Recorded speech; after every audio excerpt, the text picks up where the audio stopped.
อยากกินดับเบิลช็อกโกฟุตแบบไหนช็อกโกแลตคุโรมิ ซื้อได้ที่ไหนอะเซเว่นตู้ไหนสักตู้ในเซเว่นแล้วหายากปะเนี่ยอันเนี้ยของแรปะเนี่ย ถามพนักงานเอา ถามพนักงานเอาอีกโอเค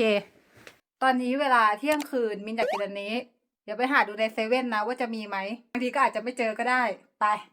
มินให้งบมานะคะ300 บาทและเซเว่นแรกนะลงไปดูก่อนว่าจะมีไหมเซเว่นแรกไม่มีที่2แล้วนะคะลงไปดูนะว่าจะมีไหมไปไม่มีจุนอยู่ที่เซเว่นที่3แล้วนะคะ นี่ไม่มีเซเว่นที่4ไม่มีเซเว่นที่5ไม่มีเซเว่นที่6ไม่มีนี่กินไอติมไปก่อนนะไม่มีคาดหวังเท่ากับไม่ผิดหวังถามตรงไหนก็ไม่มีสักอันเลยลองกินไปก่อนหายากมากนะคะไม่เจอเลยสักเซเว่นถามพนักงานแล้วพนักงานก็บอกว่าหมดโอเคเยอะมากกินดูก่อน